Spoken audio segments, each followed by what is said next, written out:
একটা সময় বাঙালিদের কাছে শীতকাল মানে নানা রকম পিঠাপুলির উৎসব ছিল। শীতকাল আসলে নানা রকম পিঠাপুলি করা হতো, তার মধ্যে কিন্তু এই পিঠাটা অন্যতম। শীতকালে সবজি দিয়ে এই পিঠাটা বেশ গ্রাম বাংলার ঘরে ঘরে জমে যায়। তার মধ্যে কিন্তু আমি একজন, আমার খুবই ভালো লাগে। আজকে আমি সবজির ভেতরে চিকেন পুর দিয়ে এই রেসিপিটি বানিয়েছি। এই পিঠাটা আপনারা যদি সন্ধ্যার নাস্তা হিসাবে খান, সবাই কিন্তু খেয়ে অনেক বেশি প্রশংসা করবে। তো বন্ধুরা, আশা করছি আমার আজকের রেসিপিটি আপনাদের কাছে অনেক ভালো লাগবে। চলুন মূল রেসিপিতে যাওয়া যাক।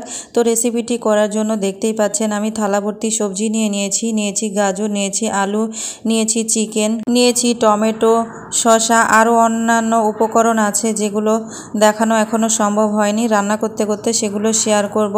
তো দেখুন, রেসিপিটি করার জন্য আমি চুলাতে একটা প্যান বসিয়ে দিয়ে এখানে পর্যাপ্ত পরিমাণ তেল দিয়ে নিলাম। তারপর 2টা সাদা এলাচ এবং 5-6টা গোলমরিচ দিয়ে দিলাম।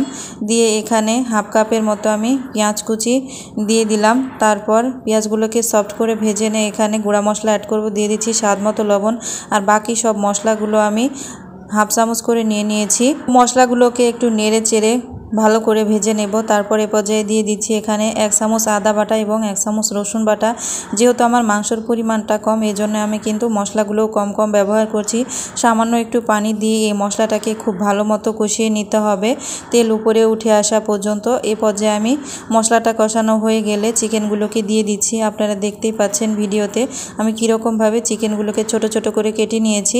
তো চিকেনগুলো নেড়ে চেড়ে দিয়ে ঢাকনা দিয়ে ঢেকে দিচ্ছি। তারপর বলক চলে আসলে আমি আবারও এই চিকেনগুলোকে নেড়ে চেড়ে দিয়ে আবারও ঢাকনা দিয়ে ঢেকে দেব চিকেনটা সম্পূর্ণ সিদ্ধ হয়ে আসা পর্যন্ত। তো চিকেনটা সিদ্ধ হয়ে গিয়েছে, যতটুকু দেখতে পাচ্ছেন তেল, কোনো পানির ভাব নেই। চিকেনটা আমি কিন্তু সিদ্ধ করতে একদমই কোনো পানি ব্যবহার করিনি। তো এই পর্যায়ে আমি আলু গাজর দিয়ে নিলাম। আলু গাজর দিয়ে নেড়ে চেড়ে এটাকে কিছুক্ষণ সিদ্ধ করে নেওয়ার পর এখানে 3টা কাঁচামরিচ এবং 1টা টমেটো কুচি দিয়ে দিলাম। টমেটো কুচিগুলো দিয়ে আবারও এটাকে নেড়ে চেড়ে খুব ভালো মতো ভেজে নেব। এ পর্যায়ে আর ঢাকার প্রয়োজন নেই, আলু টমেটো এগুলো গাজর এমনিতেই সিদ্ধ হয়ে যাবে। তো আপনাদের সাথে কথা বলতে বলতে দেখুন আমার সবগুলো সিদ্ধ হয়ে গিয়েছে। আর এই পুরটা দিয়ে যদি যে কোনো রকমের পিঠা বানান, খেতে কিন্তু অসাধারণ হয়ে থাকে।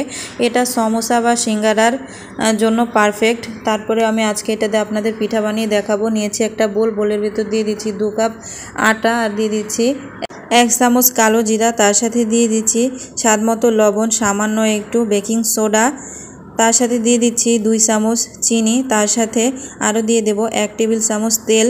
সবগুলো শুকনো উপকরণ আমি হাত দিয়ে খুব ভালোভাবে চেপে চেপে মাখিয়ে নেব। তো বন্ধুরা, এতক্ষণ পর্যন্ত যারা আমার ভিডিও দেখছেন কিন্তু ভিডিওতে একটি লাইক দেননি, প্লিজ এ পর্যায়ে সে একটি লাইক দেবেন। তারপরে যে এখানে আমি পানি দিয়ে এটাকে নেড়ে চেড়ে মিশিয়ে নিচ্ছি। আমি প্রথমত 1 কাপ নিয়েছিলাম, তো 1 কাপ পুরো আমি ঢেলে দিয়েছিলাম না, এবারে পুরোটাই ঢেলে দিলাম।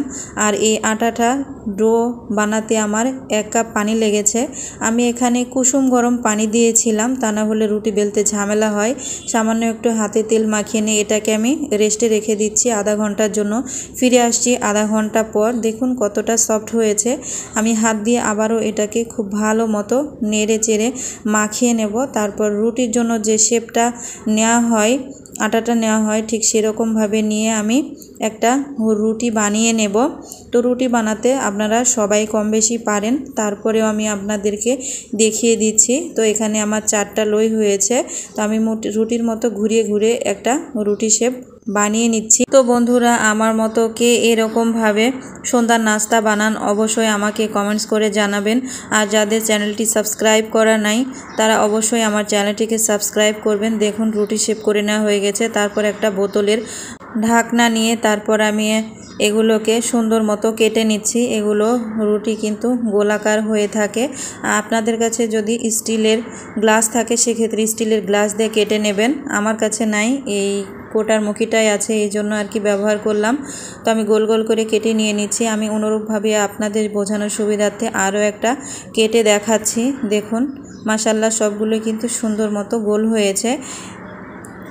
তো কেটে নেওয়া হয়ে গিয়েছে। এ পর্যায়ে আমি পিঠাটা বানাতে চলে যাব। প্রথমে আমি একটা নিয়ে নিলাম, তারপর এর ভেতরে এই যে দেখতে পাচ্ছেন চিকেনের পুর নিয়েছি।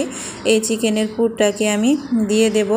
চিকেনের পুরটা দেওয়ার পরে কিন্তু ক্ষান্ত হব না, তারপরে আরও কিছুটা কাজ বাকি রয়েছে। তো এ পর্যায়ে আমি আটার একটা ঘন ব্যাটার করে নিয়েছিলাম সাইড দিয়ে দেওয়ার জন্য। এই আটা মাখানোটা সাইড দিয়ে দিলে কিন্তু পিঠার মুখটা খুলে যাবে না। আপনারা অবশ্যই এরকমভাবে দেওয়ার চেষ্টা করবেন। তারপরে যেখান থেকে চিকেনের পুরটা দিয়েছি ঠিক চেপে চেপে আমি এটাকে আটকিয়ে নিচ্ছি। আপনারা ভিডিওতে ভালোভাবে লক্ষ্য করলেই বুঝতে পারবেন। তারপরে যে একটা চামচ নিয়েছি, এবার আমি চামচের দ্বারা এটাকে ডিজাইন করে নিচ্ছি। আপনারা চাইলে চামচ না দিয়ে হাত দিয়েও এই ডিজাইনটা করতে পারেন। তো আজকে আমি হাত দিয়ে ডিজাইনটা করব না, চামচ দিয়েই কিন্তু এই পিঠাকে সুন্দর একটা ডিজাইন করব। তারপরে যে চামচের সাইড দিয়ে এটাকে একটু চেপে দিচ্ছি, সুন্দর একটা ফুলে পরিণত হবে। আসলে আমার এই ভিডিওটা কেন জানি ভেতরে চলে গেছে, আপনাদেরকে দেখাতে পারলাম না, যার জন্য দুঃখিত। আপনারা একটু বুঝে নেবেন যে কীরকমভাবে করেছি। দেখুন মাশাআল্লাহ কতটা সুন্দর লাগতেছে পিঠাগুলো। আমি আপনাদের বোঝানোর সুবিধার্থে আরও একটা বানিয়ে দেখাচ্ছি। দেখুন চিকেনের পুরটা দিয়ে নিলাম, আবারও অনুরূপভাবে আটা মাখানোটা সাইডে দিয়ে নিচ্ছি।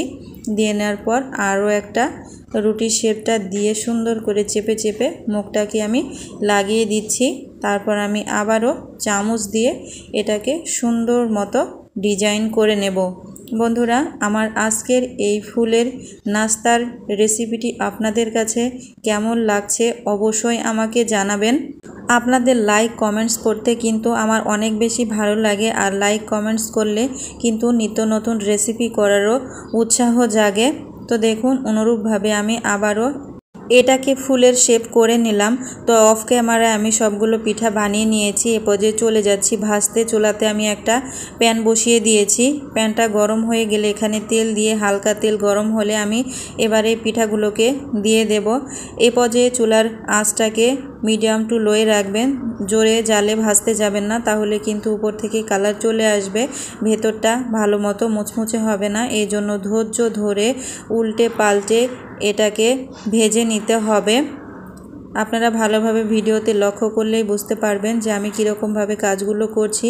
পিঠার এক পাশটা যখন কিছুটা হয়ে গেছে, এ পর্যায়ে আমি পিঠাগুলোকে উল্টিয়ে দিচ্ছি। এরকমভাবেই কিন্তু উল্টে পাল্টে পিঠাগুলোকে অনবরত নেড়ে চেড়ে ভেজে নিতে হবে। যেহেতু ফ্রাই প্যানে যথেষ্ট তেল দিয়েছি, তারপরেও মনে হচ্ছে যে যথেষ্ট নয়, যেহেতু ফ্রাই প্যানটা অনেক বড়। দেখুন আপনাদের সাথে কথা বলতে বলতে কিন্তু অলরেডি আমার পিঠাগুলোতে খুব সুন্দর একটা কালার চলে এসেছে। এই পিঠাগুলো খেতে কিন্তু অসম্ভব মজাদার হয়ে থাকে। আপনারাও চাইলে চায়ের আড্ডায় ঝটপট এই রেসিপিটি করে প্রিয়জনদেরকে খুশি করতে পারেন। দেখুন আমার পিঠাগুলো ভেজে নেওয়া হয়ে গিয়েছে। আমি এই পিঠাগুলোকে উঠিয়ে নিচ্ছি। আমি 2 বেচে পিঠাগুলোকে ভেজেছি, তো সবগুলো আপনাদের দেখালাম না। এবার আমি একটা সার্ভিং ডিশে আপনাদেরকে সার্ভ করে দেখাচ্ছি। আমার আরেকটা পিঠা যদি হতো তাহলে কিন্তু দেখতে আরও বেশি সুন্দর হতো। তো আমার পিঠার ডেকোরেশন করা কেমন হয়েছে এটাও আমাকে কিন্তু কমেন্টস করতে ভুলবেন না। আর সস দিয়ে খেতে কিন্তু হেভি মজা লাগে। আপনাদের সস দিয়ে খেতে এই পিঠাগুলো কেমন লাগে এটাও কিন্তু আমাকে কমেন্টস করে জানাবেন। তো আমি আপনাদেরকে একটা কেটে ভেঙে খাইয়ে দেখাচ্ছি। মাশাআল্লাহ খেতে কিন্তু অনেক মজা হয়েছিল। তো আজকের মতো এখানেই বিদায় নিচ্ছি। ভালো থাকবেন সবাই। আল্লাহ হাফিজ।